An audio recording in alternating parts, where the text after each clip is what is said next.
We're here, man. The green room is finally here. The green room with yours truly, Ralph Green. Green room brought to you by Ralph Green, man. We here. I've been waiting to give this to you guys for a while now. You've seen the promos on Instagram. Now we're here. When you watch this episode that's dropped is the first green room episode. And thank you for being a part of this. Like I said, we're going to talk about trending news, breaking news. Anything that you've really been seeing online is going to be on this podcast or show, whatever you like to call it. We all family here, so just a background. I'm a news reporter also during the day, so it'll be facts on here too. It just won't be just solely my opinion. I'm going to throw facts in. I got to get that to y'all. I'm based in Houston, Texas. We can talk about that later. I'm based in Houston, Texas, so you already know how that go. But other than that, let's get started. I'm talking too much. Let's get started, man. What do you say? Close them doors. I said close. Bring them baskets up here. Close them doors. The first thing we're going to talk about, man, is Damon Wayans kissing his brothers. Like, I explained it to you guys. His mom said he said when they used to fight, Damon Wayans and the different brothers would kiss each other. Your mom would make you guys kiss. Yep, in the mouth. Huh? Mm-hmm. I learned how to tongue kiss with Marlon.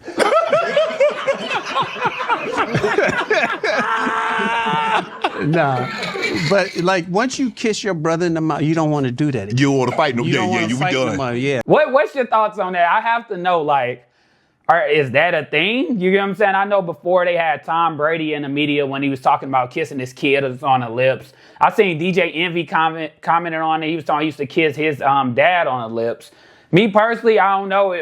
Maybe the household I'm in, so I really want to know because I just can't see me and my brothers fighting and I'm kissing them on the lips. Like, if anything, I may, they probably watching, I may slap one of them. You know what I'm saying? If I have to kiss one of my brothers after a fight, I think I'm more angry and I may want to fight again. Like, so let me know because that's definitely crazy. But also he got into it on the interview. I know not got into it, but went deep inside a different conversation. Pause. He was on the tour. He was on the interview with Shay Shay, right? So in that interview, he talked about also Kanye West. His fans, I guess, went crazy because he said that Kanye West was homeless and his fans more so like took offense to it. We can pull this up right here. He said, I love Kanye West and people are mad at him. You know, what he doing is wild, but when you see a homeless person on the street and just talking to themselves, you ain't mad at them. They need help. So all Kanye fans like just took offense to it because just more so they was just talking about like the way Kanye is and he's not homeless. That's not the same scenario. But we all know, like, I don't think no one watching this video right now hasn't seen Kanye lately. Like in the past 3 to 5 years. And I don't know. I grew up on Kanye West, man. I like all the different type of music my brother used to listen to. He used to put me on these different type of songs. So I don't know what has gotten into him. Like certain things I may understand, but just because you speaking the truth here and there, it's not like your actions shouldn't be the way he been moving. So I definitely somewhat get what he was saying, but at the same time, you seen Kanye West literally with the Jay-Z thing, but Jay-Z and him was like, oh no, we're taking this to court. You get what I'm saying? This may become a lawsuit because I know you seen a tweet and delete when he was talking about Blue Ivy and the different kids of just Beyonce and Jay-Z. And it was just like, at some point, you know what I'm saying? There gotta be a line drawn. I know we like got these hardcore fans, man, but like, I don't know if you guys noticed like Taylor Swift, Kanye West, Beyonce, Trump, these different people got these just fan bases that's like a cult and they'll ride for anything. But at some point, you have to move on, and you definitely can't keep dealing with that. But let's get on to the next topic for sure. Georgia man was arrested after leaving his kids at McDonald's for over an hour, but he said he was at a job interview, and this went crazy online everywhere. To come to find out, the police report showed, and they had different witnesses. He was at a job interview, guys. He was at a job interview. He left the kids at 4 p.m. at McDonald's. It was a 10-year-old, a 6-year-old, and a 1-year-old. He was at a job interview, but not during that time. So it came out that he was at a job interview at 1 p.m. earlier on that day. Hopefully, he gonna need this job when it's over. When he get out of jail, he definitely gonna need that job. But he was at a job interview at 1 p.m. and said he was at 4 p.m. when they arrested him. But to come to find out, he was delivering a backpack his baby mother told him not to leave the kids for. He was delivering some backpack, not sure what was in it. But basically said he was basically at a job interview, and obviously he lied and the internet caught on. Then you had Antonio Brown. I'm not sure if you've seen, he has raised over $80,000 for his man to basically give to him because everybody was showing sympathy of this guy being at the job interview and leaving his kids. That sentence just sounds so crazy already, but at the same time, it was just like, why would you leave your kids? But also, just to talk about AB and Kanye West, not to put them in the same category, it's a lot of the same type of things, but AB basically is still going in. He said he will return the money, I believe, but he's just still going in like, I have to see if this is true. But if not, I'll return the money. If so, I'll give him the money. But it's literally in a police report. I don't know how. I definitely have to look on GoFundMe website because I believe they still like pending to see what's going on with it. But if I paid or if I spent money just because I thought the guy was going to a job interview and come to find out he never actually was at a job interview, I need my money back. I definitely need my money back. And right now, AB is still, I guess, struggling with those things to, I guess that's called, like, he's not at a job interview. Send everybody their money back. So that's just another thing that's been happening in the news. And it's crazy. And for me, like I said, I grew up with his 3 brothers, 2 sisters.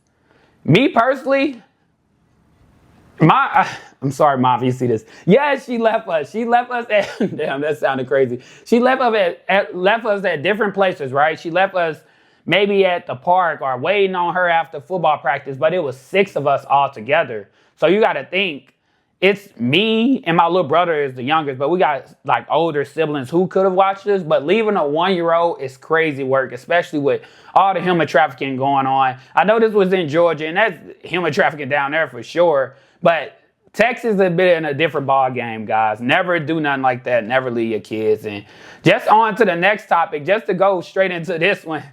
Anthony Edwards' baby mother denies claims of him paying $1.8 million up front. So basically, they said he paid $1.8 million up front for the next 18 years for child support.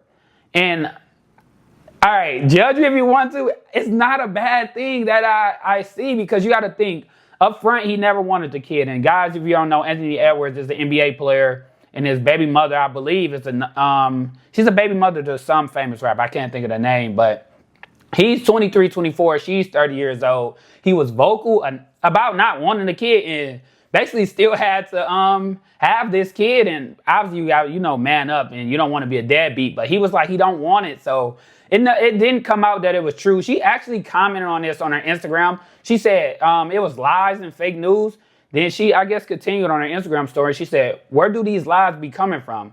And she continued to say, you ever heard a rumor about yourself and you wanted to actually hear more? Like, no way. What did I do next? So I guess she's shutting down claims like this is definitely false. Like, it's so much of a lie. I can't even believe it if it was a little something going on. So basically, she's shutting down the claims. But you got to think, this guy I may be lowballing him, 170 plus million. I think it was like 215 or more. So he made all that money. And what would you do? Actually, let me know in the comments and let me know, what would you do? Are you paying $1.8 million up front for the next 18 years? Don't think about, I want to take care of the kid. He's not.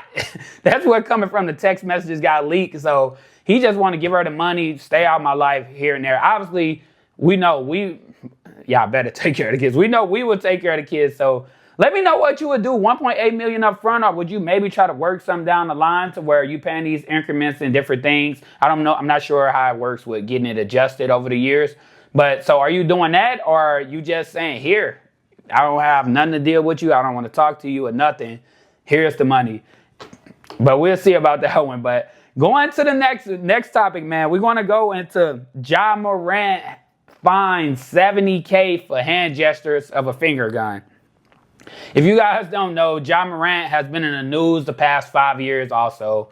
I'm not sure. At some point, I think it's like, how do you take accountability for your actions? A Ja Morant, all-star player, one of the best players in the league, right? But before, you know, he was in news and being suspended for multiple games under like some different thing when he was holding up a gun inside the video. And now that this comes out, but a lot of people don't know this. I know a lot of people were saying, oh, Buddy Hield may did the same hand gesture in the game or such and such. Life isn't fair. It's not going to be fair for everybody. The difference from Buddy Hield are these different players that's making these three-pointers and using these finger hand gestures. They never had a gun on their Instagram. They never had a gun on their Instagram. They didn't have pending cases back then of different things that was very violent. I remember one time, I think it got shut down. I'm not sure if it was true, but it was a red beam from his friends at an opponent's bus after a game. So it's like, those things never happen to these players. So to sit and try to compare this player to somebody else, it's just like, no, you was the one with these handguns. You was the one like on Instagram doing it. All right, guys, can I be honest?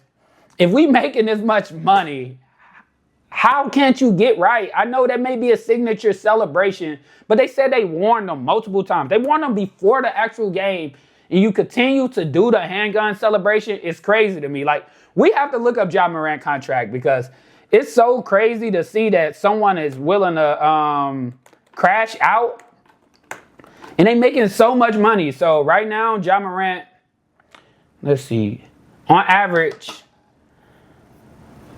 Let's see, one sec.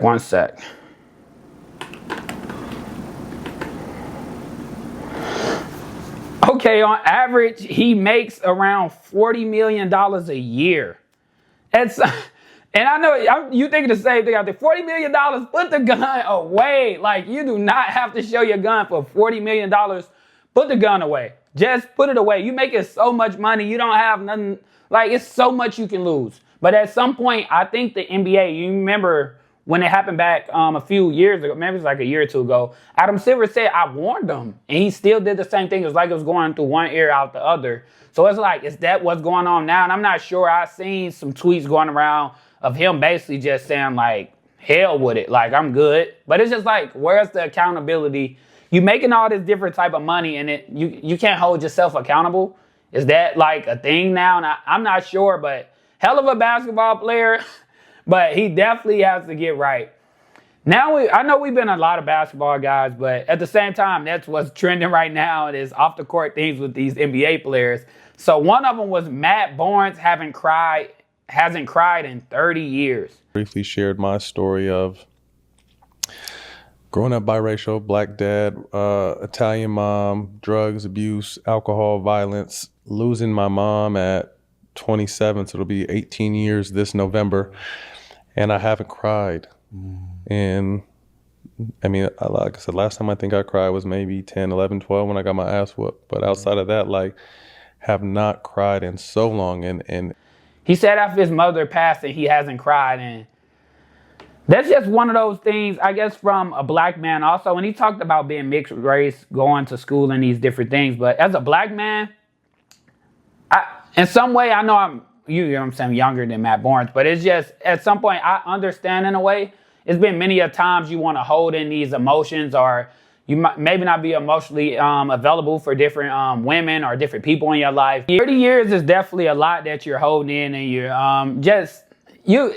I guess for the black men out there, let us know also, like, is that a thing? Why don't you cry when I grew up in an emotional household. What's crazy is, but to this day, we don't cry. But when I say emotional, it could be things going on. It could be, I don't know, watching a movie, whatever. I feel like we always showed our emotions because of our mom. But at the same time, like when we went out into the world, we was just closed off, no crying and these different things. To this day, I think a lot of people, even women, just tell me that I'm like more so hard body. I don't cry. I don't care. And nonchalant. But I'm really not. I think it may just be at some point, at least, and the black man can comment on this one. It's like hell with it. Move on. As in, like, I know that's how we all think. I know people say we should get therapy and these different things. But I think at some point you just have to move on. You can't just keep these burdens on you. And maybe it sounds like I need therapy. Maybe we should get one of, not my friends, I guess we should get somebody on this podcast, right, that can actually talk about this. I think that'll be something good for us. We could get somebody on here to talk about just black men and not crying. We talk about all men, but obviously a lot of our viewers may be a certain demographic. So we definitely could get someone on here to just talk about it. But not crying in 30 years is definitely something crazy. And moving on, back again, March Madness. March is up, but the Final Four is here. The Final Four is here. Houston is in the Final Four. Drink to that. Okay, guys. I'm gonna give you my picks. If you don't want to listen to it, this is your problem. But think about it. I've only been wrong 4 times in my life. So we're gonna go. I think I'm gonna take Auburn beating Florida tomorrow. Well, today, when you probably watch this today. Auburn is gonna beat Florida. I'm taking Houston over Duke. I know. Look, listen. I'm taking Houston over Duke, but it's a reason. Houston been at it for the last 4 or 5 years and getting really close to winning, but they've been battling injuries and these different things. So I think Houston wins over Duke, and I think they win it all. I think Houston win over Duke, and I think they go on to beat Auburn. But at the same time, I know you guys think of Cooper Flag. Yes, Duke is definitely something. He's one of these really good teams we haven't seen in the past year or two from them. But at the same time, I respect Cooper Flag. Not to make it racial. I ain't never seen a white boy move like this. When I say sometimes I text my brother one day, I said, wait, what race is he? Like, the way he's moving, we probably haven't seen this type of movement since, like, I guess more so a Larry Bird from a star player. So I think he goes obviously number 1. I think he is that one of the most highly rated prospects throughout the drafts in the past few years. I know Wemby was amazing, but I think this guy just stands out because we haven't seen it. I guess we have to make it racial. Guys, we're going to make it racial. We never seen a white boy able to move like this, right? We never seen it. When you guys watch him, just really pay attention to. He's just moving. Everything you see going on from defense to blocking shots to being this clutch person at the end of the game to getting double teamed. It's just like he's the guy, and he's the reason everyone is turning on March Madness to see him play. But at the end of the day, I think I have Houston. I think I have Houston winning. And who doesn't want Houston to win? If Houston wins, the city is lit. If the Rockets win this playoff, the city is lit. So we have to take Houston. I think they're good enough to beat them, right? So we take it Houston, and we're gonna move over and talk about Houston. So I'm based in Houston, Texas, and I know I've been seeing a lot of studies and different things. They say it's hard to settle down in Houston, Texas, and I wanted to, I guess, give my thoughts on it. I just had to think. I don't really think it is. I just think in a sense of, I think people move here with the intentions of not settling down. So if you move here with those intentions, you're good. But if you're looking for a relationship, like they say, go up the road to Dallas.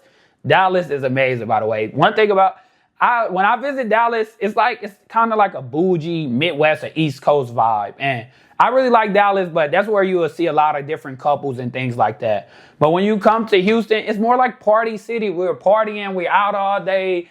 Sunday Fun Day. We should do a pod. I should do a show before Sunday Fun Day, right? Like what it involves, like as in where I'm gonna start, because you start early. I'm gonna hit the gym, guys. We're gonna start early, then where I'm gonna end. We should definitely do a pod like that. But yeah, settling down in Houston, I just think it's so many obviously beautiful women. We definitely getting into that one day where we can talk about the cities with the best women. We can talk about the top 5 cities, but I think it's just settling down in Houston is more like, just for instance, I wake up tomorrow, and I understand like it's a hard thing. If I wake up tomorrow, right? I go to the gym, you see maybe 50 to 70 beautiful women. And people talk about that being in a relationship. You see these women and different things like that. It throws you off your course. But I believe that. So maybe I guess I'm leaning towards it's hard. It is hard to settle down here. So you see 50 to 70 beautiful women just in and out of the gym. Then you may go to brunch, or you may go to the park, Buffalo Bayou Park. You guys know, you know where I'm talking about. You go to Buffalo Bayou Park, or you may go to brunch. You see more women. And the thing about it is, you never truly see, if you in Houston next time, look up for this. I don't think I really ever see people in relationships or couples throughout Houston. So I understand, like, when I go to the gym, when I go to brunch, whatever, there's a lot of just single women everywhere. It's a lot of single men everywhere. So I can definitely understand how it's hard to settle down if you are already in a relationship and trying to settle down while all these girls are basically trying to talk to you. Also, vice versa with the girls too. But then also more so, it's fun, guys. It's fun. I don't think, I can't, 3 tequila shots in, they got Drake, Nokia playing in the background. I'm not saying, where's my wife? I don't think no one is saying that in Houston. Where's my wife? Drake, Nokia playing in the background. They looking for a vibe, man. I think that's what you just get when you're vibing out in Houston. So I guess one of the things you can't settle down in Houston, and I think that's just that. But moving on to the next topic, man. One of our last topics of the day. This is the first episode, remember, so it may be rocky. We're going to get this together. Just stay with me. I definitely got you guys. Think about it. So, Dwight Howard makes the Hall of Fame, or is elected to be in the Hall of Fame. And this is one of my favorite players, so I definitely had to bring this to you guys, man. And I want you guys to just know how dominant Dwight Howard was. I think you watched Shaq, right? You see this dominant force. And I think that's why Shaq maybe also have a little hatred or jealousy towards Dwight Howard, because you got this dude that was all over social media, all over the TV, but also making a crazy amount of money. And he was so dominant. Just to read off, obviously he played for several, I'm not naming all these teams. He definitely played for several different teams, but a lot of people remember the Magic and the Lakers. We even remember when he was supposed to get traded to the Lakers a while back with Chris Paul, but all of them couldn't come at the same time. Pause. So just to read off these stats, man, all NBA second team, 4 times defensive first team, all rookie first team, 2-time NBA third team, 3-time defensive player of the year. I think when you got that going, I'm going to give you a take before I leave here too. I'm going to come back to that one. But 3-time NBA defensive player of the year, 5-time NBA first team. Then you got all defensive team, second team. But Dwight Howard definitely deserves it. And I've seen that one of the accusers that was basically scamming him and Chandler Parsons out of money just got sentenced to jail. I think it was 12 years, but I guess glad to see that didn't see him make the Hall of Fame right after, because the guy scammed him out of so much money. But I'm proud to see Dwight Howard definitely be elected to make it to the Hall of Fame, man. It's a great player, bro. And we're going to keep Dwight right here. I think Rudy Gobert can possibly make it. I know I sound crazy, but I think if you give him 1 or 2 rings, he got the Defensive Players of the Year.